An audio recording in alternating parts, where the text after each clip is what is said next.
আসসালামু আলাইকুম। আশা করি প্রত্যেকে ভালো আছেন। আজকে আমি আপনাদেরকে যে মন্ত্র দেব, এটা মন্ত্র খাটিয়ে স্ত্রীকে বাপের বাড়ি থেকে নিয়ে আসার একটা বিদ্যা।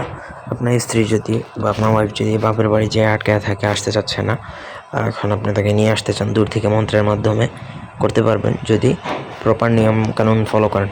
তো তার জন্য প্রথম থেকে পুরো ভিডিওটা না টেনে শেষ পর্যন্ত দেখবেন। আমার চ্যানেলটা সাবস্ক্রাইব করবেন, লাইক কমেন্ট শেয়ার করবেন। আপনাদের ব্যক্তিগত যে কোনো প্রয়োজন কিংবা যে কোনো কাজ যদি আমাদেরকে দিয়ে করাতে চান, সেক্ষেত্রে স্ক্রিনে দেওয়া নাম্বার আছে, সরাসরি ফোনে, হোয়াটসঅ্যাপে কিংবা ইমোতে যোগাযোগ করে যে কোনো কাজ করায় নিতে পারবেন আমাদেরকে দিয়ে, দেশে কিংবা দেশের বাইরে থেকে। এখানে একটা গুরু মন্ত্র আছে, খুবই সহজ, আশা করি পড়লে মুখস্থ হবে। তো অনুমতি লাগবে, অনুমতির জন্য ভিডিওতে 10টা কমেন্ট করতে হবে। কমেন্টের পরে আমি অনুমতি দিব, আপনার কমেন্টের রিপ্লাইতে অনুমতি দিয়ে দিব। মন্ত্রটা হচ্ছে, কামাক্ষার কাম যদি দিলাম অমুকের গায়ে, অমুকের মা কালীর বলে আমার বাড়িতে নিয়ে, বাক্য যদি বৃথা যায় মা কালীর, শিবের মাথা খায় দোহাই, কামাক্ষার দোহাই। এটা হচ্ছে যেহেতু কামাখ্যা দেবীর দোহাই মন্ত্র, সেক্ষেত্রে আপনাকে এটা শ্মশান ছাড়া কাজ করতে পারবেন না। আপনাকে শ্মশানে যেতে হবে, আপনার স্ত্রী বা আপনার প্রেমিকা যাকেই নিয়ে আসেন, প্রেমিকাকেও আনা যায়।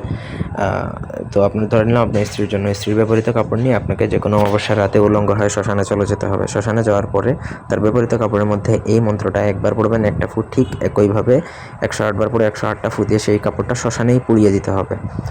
আমি আবারও বলতেছি, শ্মশানের জায়গায়, কবরস্থান, অন্য কোনো জায়গায় গেলে কাজ হবে না, উলঙ্গ হতে হবে এবং অমাবস্যা লাগবে, সেটা বাধ্যতামূলক। অন্যথায় আপনি এটা প্রয়োগ করতে পারবেন না।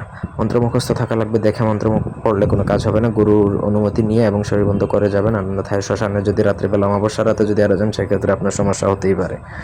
সো আপনার নিজের সেফটি নিয়ে আপনি প্রপার নিয়ম মেনে যদি কাজ করেন, তবে আপনার কাজ 24 থেকে 72 ঘন্টার মধ্যে কাজ হবেই হবে। এটা একদম কাগজে কলমে আমি লিখে দিব, গ্যারান্টি। ধন্যবাদ সবাইকে।